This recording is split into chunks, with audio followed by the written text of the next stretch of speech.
Waalaikumsalam, silakan masuk.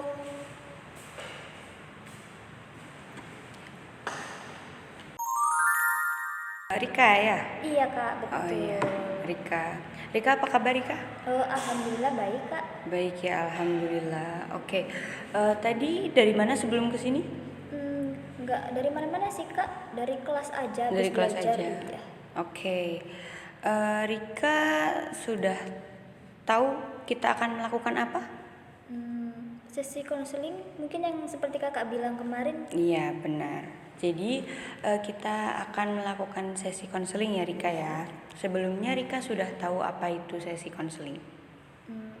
Kalau yang saya tahu ini loh kak, apa buat nyelesain masalah gitu. Oh iya, jadi ya secara umumnya bisa kita bilang seperti itu ya untuk menyelesaikan masalah gitu. Tapi izinkan kakak di sini untuk menjelaskan apa itu sesi konseling ya. Jadi sesi konseling itu suatu layanan pemberian bantuan dari konselor untuk diberikan kepada konseli, yaitu konseli itu yang memiliki masalah. Nah, jadi nanti kita diskusikan secara bersama-sama bagaimana cara menyelesaikan masalah yang dialami begitu. Gitu. Dari sini paham ya? Iya paham. Oke. Di sesi konseling ini kita memiliki beberapa asas ya. Yang pertama itu ada asas kesukarelaan, yang mana konseli itu secara sukarela untuk melakukan sesi konseling ini. Jadi tidak ada paksaan begitu. Rika ada paksaan tidak untuk melakukan sesi konseling ini? Tidak ada kok. Ya, jadi sukarela ya? Iya, sukarela. Oke, baik. Kemudian yang kedua ada asas keterbukaan. Ya, yang mana dari pembahasan yang masalah yang akan kita bahas nanti itu Rika sebagai konseli menyampaikan masalahnya secara terbuka dan tidak ada yang ditutup-tutupi ya. Oke, begitu. baik. Kemudian yang ketiga ada asas kerahasiaan. Jadi nanti selama sesi konseling ini berlaku itu selain di waktu ini hanya berhenti di sesi konseling ini saja antara saya dan Rika saja begitu. Jadi benar-benar rahasia begitu ya. Iya. Akan dijamin kerahasiaannya. Oke, berarti nggak akan terdengar oleh teman-teman saya kan Iya. kak? Sampai sini Rika paham? Paham kak? Oke, jadi siap ya untuk melakukan sesi konseling ini? Iya siap.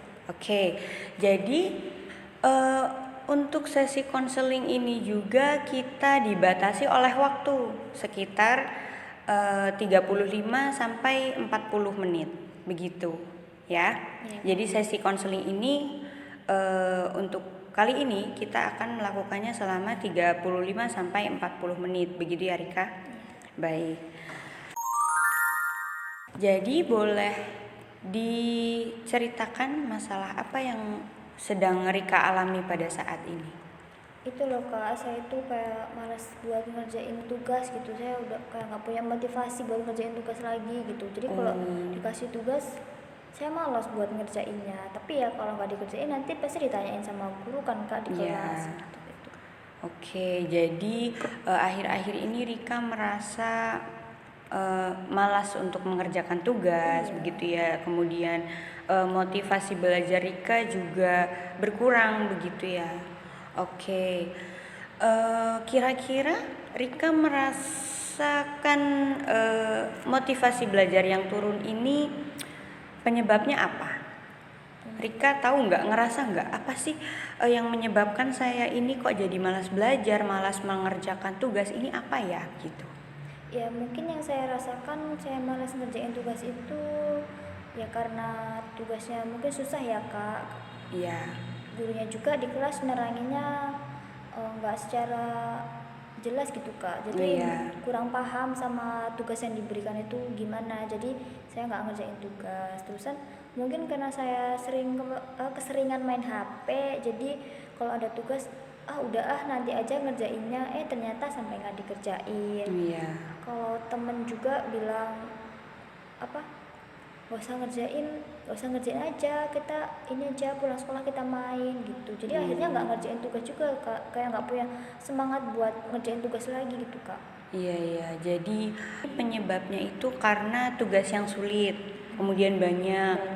Kemudian dari kebanyakan bermain HP mungkin ya, ya kemudian juga ada pengaruh teman, ya teman yang tidak mengajak untuk mengerjakan tugas, malah mengajak ke hal yang lain gitu. Jadi untuk waktu mengerjakan tugasnya kurang gitu ya.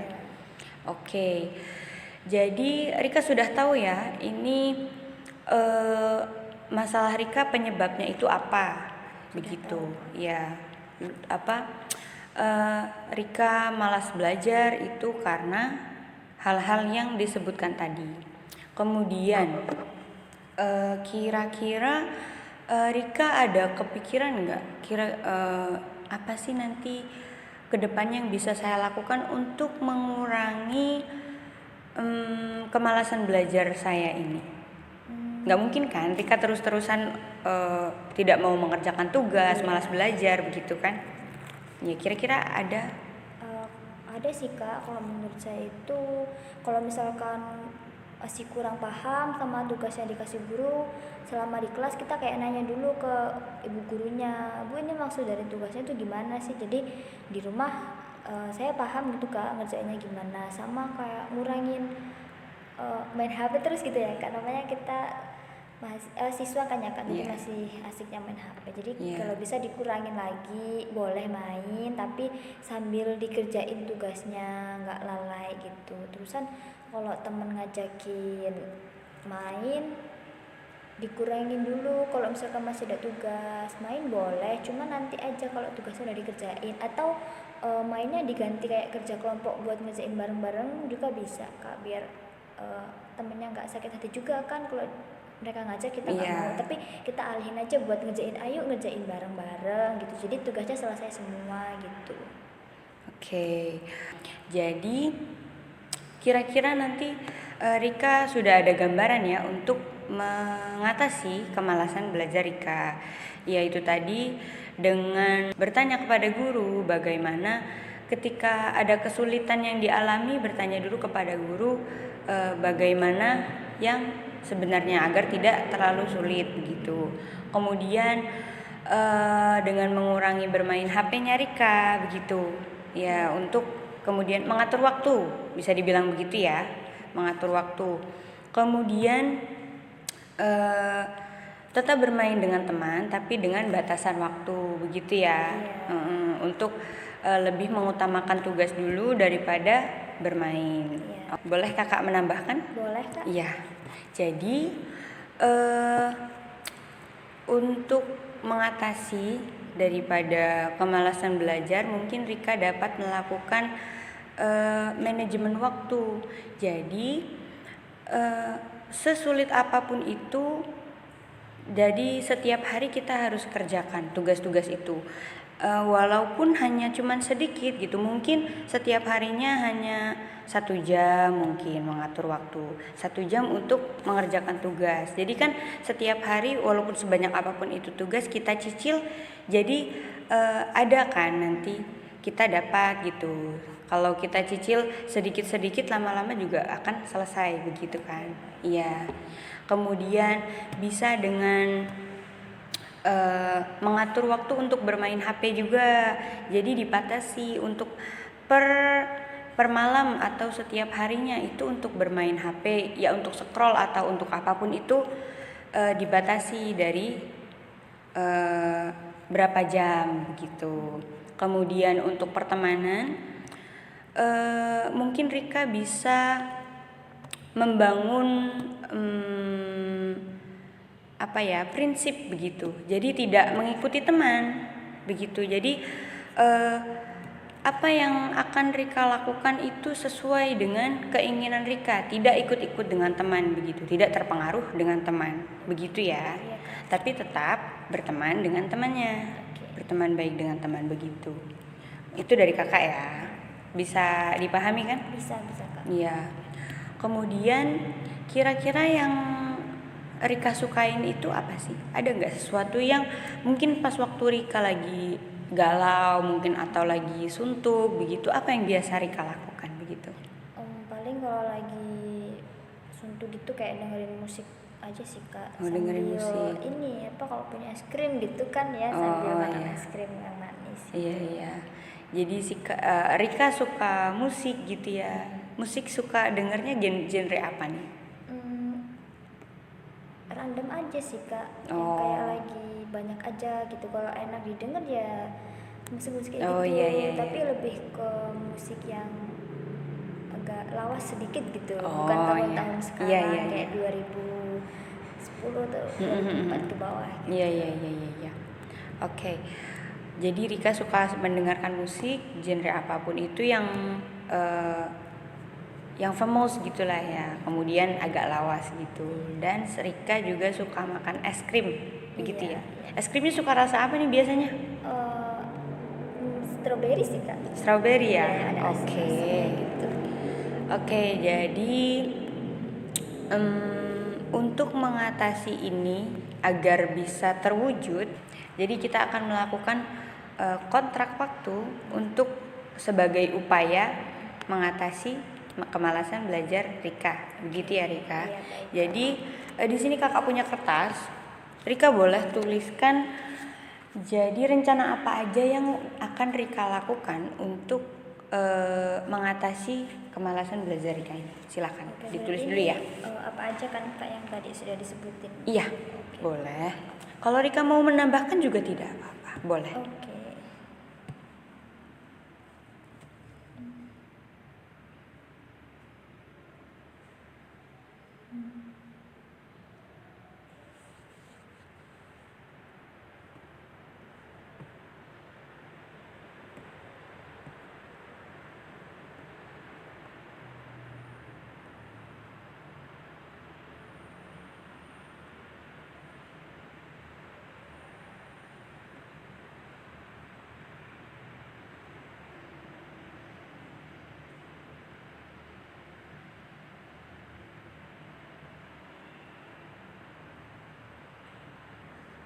Udah kak? Sudah? Sudah. Boleh saya lihat? Boleh. Iya. Oke, jadi ini Rika sudah menuliskan ya perjanjian kontrak waktunya. Apa yang akan Rika lakukan untuk mengurangi kemalasan Rika dalam belajar? Kakak bacakan ya. Oke, boleh kak. Iya, yang pertama mengurangi bermain handphone. Ya, yang kedua manajemen waktu, dan yang ketiga tidak terpengaruh dengan teman. Untuk melakukan upaya ini bisa Rika mulai dari kapan nih kira-kira?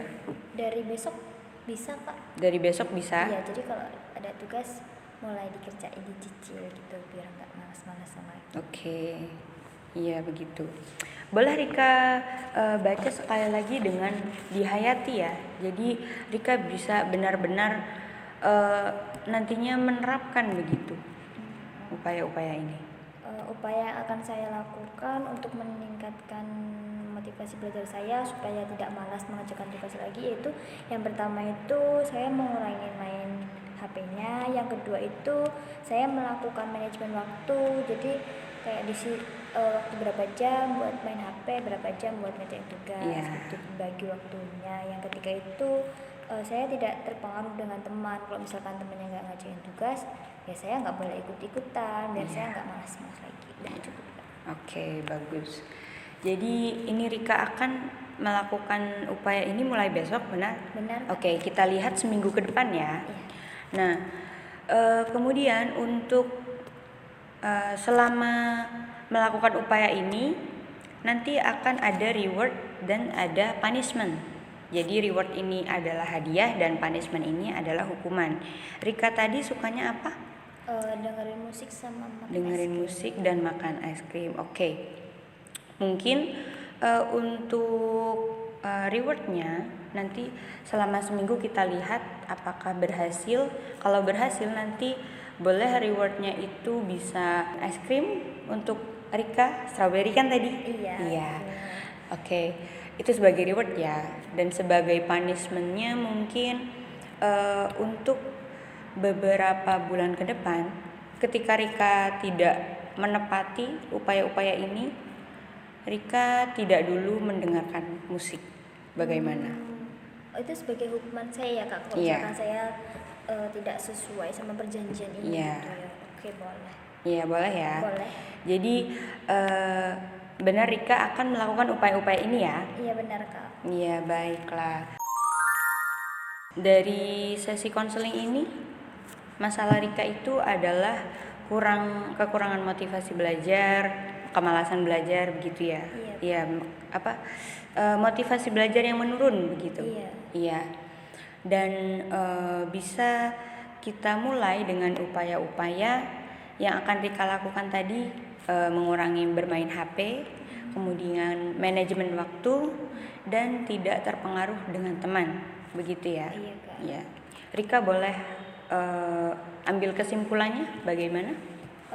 Kesimpulannya saya dapat dari konseling kali ini itu tadi kan permasalahan saya itu saya malas mengerjakan tugas nih Kak, terusan motivasi belajar saya juga menurun. Nah, dalam 1 minggu ke depan saya harus melakukan kayak kurangi main HP, terus manajemen waktu, dibagi waktunya buat kerjain tugas, terusan tidak terpengaruh lagi sama teman-temannya. Jadi mulai besok saya sudah harus menerapkan itu, karena itu untuk kebaikan diri saya sendiri supaya saya nggak malas belajar lagi gitu. Ya, itu bagus. Oke, kita lihat seminggu ke depan nanti bagaimana. Oke, untuk sesi kali ini kita cukupkan ya karena terbatas waktu juga. Iya Kak. Iya, untuk pertemuan selanjutnya bisa untuk minggu depan bagaimana? Boleh Kak. Boleh ya. Jadi minggu depan kita lihat progres dari upaya Rika bagaimana dan nanti kita bisa evaluasi bersama. Begitu ya. Oke. Boleh sampaikan kesan Rika setelah mengikuti sesi konseling ini, Rika? Kesan yang saya dapat itu setelah melakukan sesi konseling ini, yang pertama saya jadi lebih paham langkah apa yang mau saya ambil supaya saya nggak malas belajar lagi, kayak dapat semangat lagi buat mengerjakan tugas nih gitu. Jadi kayak motivasi saya tuh kayak bertambah gitu Kak. Oke, terima kasih Rika ya sudah mau melakukan sesi konseling ini. Semoga nanti kedepannya bisa lebih baik dari sekarang, begitu ya Rika ya? Iya Kak. Oke, karena untuk sesi ini kita sudah selesai, jadi bisa kita akhiri ya? Iya Kak. Oke, jadi Rika boleh kembali ke kelas. Oke, saya permisi dulu ya Kak. Iya. Ini mau dibawa nggak Kak? Oh iya boleh, silakan dibawa. Oke. Untuk catatan. Permisi Kak, Ya, assalamualaikum. waalaikumsalam warahmatullahi wabarakatuh.